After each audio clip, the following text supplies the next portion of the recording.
A day in my life as a young, hardworking na panga. Hello, it's me, Honey again. Kaya nyo ba akong samahan ulit sa dulo ng walang hanggan? Cheers! Parang nanguoy ko sa part na yun. Start tayo sa pagligpit ng mga plato. Anong connect? Kain na nga lang ako mga kapango. Fast forward na nga lang natin. Magpaparito ako na ako bukas ng ilong. Hoy, bali yun! Nasi-share ba yung ilong? Pa-share naman no. May share it ako dito. Char! So, eto na nga, magpapaganda tayo kung maigaganda pa nga ang beauty natin. Then, on the way na to London, char! Tapos, act like na may cameraman. Again, nag-overfast ulit ako at marami ako nakitang estudyante. Naalala ko nung mga time na nag-aaral pa ako. Wala, naalala ko lang, pasaway ako nun eh. So, tingnan na natin ang magandang view dito sa taas ng overpass. Nakaka-relax. Maliban sa traffic, super nakakainit ng ulo, ganun. Ang cute ng mga tatay na hinahatid yung mga anak nila papasok sa school. Wala lang, cute lang. Bibisita na naman ako sa palasyo ko, char. Chill na naman tayo mga kapango maglakad. Kala mo naman ang aga niya pumasok. Dito na ako sa bahay ko. Bahay na sinasweldohan ako, charis. Mag-fast forward tayo, gutom na ang mga patay gutom. Char! Tara, kain tayo. Sinama ko na din sa video yung mga kasabay kong kumain kasi ang gaganda nila. Baka naman ma-share, char! Ang ulam nga natin is kamatis na may itlog. Ay, mali! Cabbage na may itlog. Para kahit mura is healthy naman. Sabay na kayo sa amin. Sabay lang ha, bawal manghingi. Fast forward tayo, pakita natin toothbrushan dito sa company na to. Lakad-lakad lang. Tapos, tingnan natin yung langit.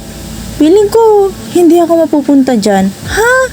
Char! For today's video mga kapangoy, siya yung spotting girl ko. Hi! Taray! Ganda yun! Tita, pauwi na ako. Hoy! Char! Nagutom na naman ang patay gutom. Hoy! Forward tayo. After 1 hour, nakaisip kami magsedera. Biglaan, nakakita pa ako ng spotting girl. Ano daw? Ang ganda niya, ang cute ng dimple niya, pero parang tomboy. Hoy, ng judge. Kunyari may cameraman ulit.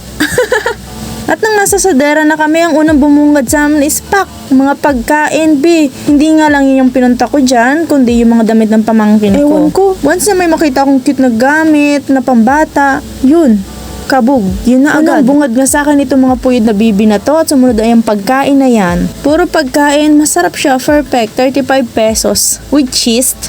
Kung ano-ano nga ang pagkain yun nakikita ko pero ayokong bilhin kasi sayang pera. Nag-try kami ng chicharong bulaklak and then perfect, lalo na yung suka nila. Etong mga may mayonnaise, hindi ko alam kung ano yan. Para siyang pagkain ng mga mayayaman, ganun. Shawarma is banu pa akong kumain ng ganyang pagkain. Nakakita nga kami ng mga cute na sapatos na pwede sa pamangkin ko at then perfect. Sa halagang 50 pesos, ganyan nakaganda.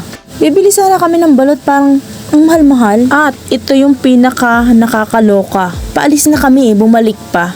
Hindi ko nga inasahan na pag mastery ay ganito pala yung makukuha mo. Diyos ko po, marimar. Pero okay na din mga kapango, at least na-experience, ang saya-saya. Medyo nakukagulat lang kasi yung mga itsura niya pag binuksan mo. Yung todo pili ka at himas, pero palpak pa rin pala yung mapipili mo, diga? Isang parcel nga dyan is 50 pesos. So, naka-100 kami. Sayang din yun pang ulam. Yan yung last kasi medyo madilim na din. Inabot na din kami ng gabi sa traffic. Hindi ako mapakali. Sabi ko parang ang baho. Hay nako. Tingnan nyo yun nasa unahan. Bye-bye. Mwah!